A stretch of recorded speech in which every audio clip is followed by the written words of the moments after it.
रहूं, कैसे रहूं, कितनी भी हरकत मार लो, कुछ भी कर लो आप, जब कैसे रहूं, अगर आपने ये कह के नहीं दिखाया गाने के आवाज में, then you're not a singer. This is what I learned from Rafi साहब. और रफ़ी साहब का शो था और सामने बैठ के मुझे रफ़ी साहब को सुनना नसीब होना था, तो मैंने तो ना बोलने का तो सवाल ही पैदा नहीं होता था मेरे ना बोलने का, तो मैंने झट से हाँ कह दी, मेरी डेट्स भी एडजस्ट कर ली और सुबह की फ़्लाइट से मैं कलकत्ते पहुंच गया। और वहाँ पे एक होटल पे रोका गया, तो मैंने पूछा रफ़ी साहब कब आ रहे हैं, मेरे तो इंतज़ार में, शायद मैं सोच रहा था कि मेरी फ़्लाइट में ही साथ में होंगे तो मेरी कुछ बातचीत भी हो पाएगी, बिकॉज वो उनको बहुत ही कान दे के सुनना पड़ता है था, इतना सॉफ्ट बोलते थे, बहुत ही ऐसे करके सुनना पड़ता था, तब जाके सुनाई देता था रफ़ी साहब क्या बोल रहे हैं। और वही शख्स माइक के सामने आके जो आवाज़ खुलती थी उस आदमी की, तो ऐसा लगता था कि ये वही आदमी है जो इतना धीमे बोलता है और यहाँ आकर माइक के सामने इतना बढ़िया आवाज़। बहरहाल उस फ्लाइट पे तो वो थे नहीं, तो मैंने जब पहुंचा होटल में तो मैंने पूछा रफ़ी साहब नहीं आ रहे हैं क्या, बाद में आएंगे? बोले नहीं, वो तो कल आ गए। कल आके उन्होंने पूरा वो साउंड टेस्ट वगैरह सब जो है वो किया है।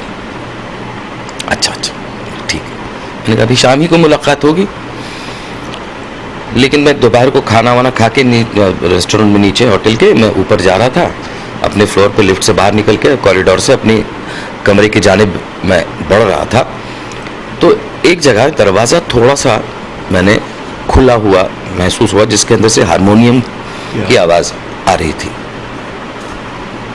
तो मैंने कहा कोई जान पहचान के होंगे या कोई म्यूजिशियंस होंगे, तो सलाम दुआ करते निकलूं, इसलिए मैंने थोड़ा दरवाज़ा जो है वो खोला, तो वो एक स्वीट का दरवाज़ा था, मतलब जिसके के स्वीट मतलब एक ड्राइंग रूम होती है और अंदर बेडरूम होती है, होटल का स्वीट रूम जिसको कहते हैं। तो उस स्वीट रूम में के हॉल में रफ़ी साहब कारपेट पे हारमोनियम लेके कारपेट पे बैठे हुए, हारमोनियम सामने रख के कुछ गा गुनगुना रहे थे, तो उनकी नज़र मुझ पर पड़ी, तो मैंने कहा सॉरी, तो उन्होंने कहा सचिन जी, पहले तो सलाम किया और फिर कहा आइए।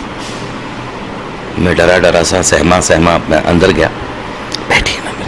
मैंने कहा नहीं, आप कुछ रियाज कर रहे हैं तो मैं आपको डिस्टर्ब नहीं करना चाहूँगा। नहीं अकेला हूँ, बैठिए। खाना खाया? मैंने कहा जी खाया। आपने? हाँ थोड़ा बहुत। मैंने कहा शाम को शो है इतना बड़ा आपका रफ़ी साहब, आराम नहीं करेंगे, सोएंगे वगैरह? नहीं। मैंने कहा क्यों?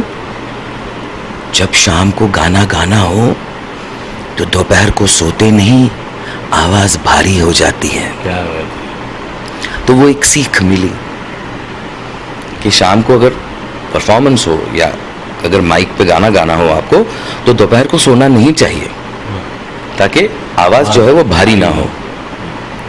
मैंने कहा बहुत शुक्रिया, आप रियाज कीजिए। मैं बैठिए ना, कुछ काम है? मैंने कहा नहीं, बैठिए। बैठ गया मैं। कुछ सुनेंगे आप? चलिए, बड़े फनकार रफ़ी साहब। हाँ, कुछ सुनेंगे आप? मैंने कहा मैं क्या बोलूं? मैंने कहा जी आपको जो सही लगे। किताब खुली थी, वो एक पन्ना पलटा उन्होंने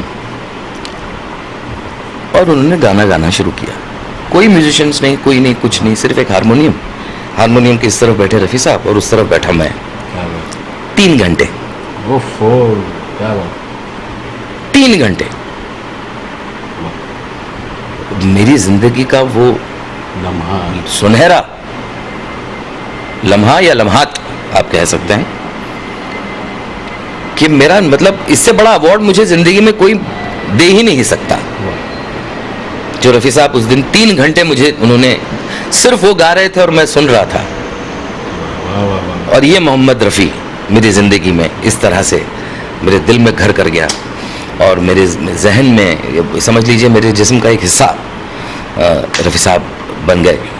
गुजरे दौर में वो कौन से सिंगर थे जो आपके दिल के बहुत ज्यादा करीब रहे? इतने डिफरेंट वॉइसेस थे एंड सब लोग बहुत बढ़िया गाते थे, लेकिन all put together I revere Mohammed Rafi साहब।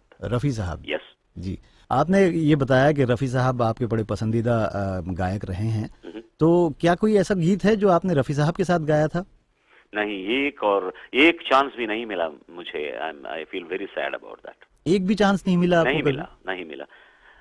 ऐसी कभी कोई बात बनी थी कि ये गाना आप गाने वाले? मैं एक बार इनसे मिला हूं मैं, जब वो रिकॉर्डिंग कर रहे थे एक तेलुगु पिक्चर के लिए।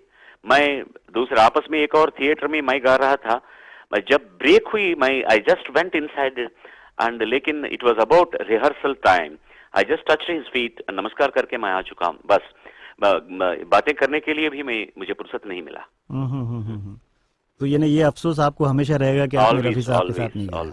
उनका गाया हुआ कौन सा ऐसा गीत है जो आपको बहुत ज्यादा पसंद है? सारे गाने मुझे बहुत बहुत पसंद है, और I can not name one. Oh my goodness, plenty of them. फिर भी कोई एक ऐसा गीत होगा जो आप अक्सर गुनगुनाना चाहते हैं? महफिलों में आपसे कहा जाता है कि ये तेरी गीत आंखों के सिवा दुनिया में रखा क्या है, जो उठे शुभ हो तले, जो झुके शाम ढले, मेरा जीना मेरा मरना इन्हीं पलकों के तले। This is one of my favorite songs. मतलब it's my privilege, like मैं रफी साहब के लिए कुछ बोलूं। सूरज को रोशनी दिखाने वाली बात है, like you know, लेकिन we are like जो सिंगर, जितने भी मेल या फीमेल सिंगर हो, वो अगर वो रफी साहब को ना सुने, रफी साहब को ना गाए, तो वो सिंगर नहीं बन सकते। ये मैं बिल्कुल दावे के साथ कह सकता हूँ। परिपूर्ण, संपूर्ण जिसे कहते हैं, तो वो एक संपूर्ण सिंगर रहे हुए हैं। हर तरीके के उन्होंने गाने गाए हैं, वो चाहे रोमांटिक हो, सैड हो, देशभक्ति के हों, और सॉफ्ट नंबर के गाने तो ऐसा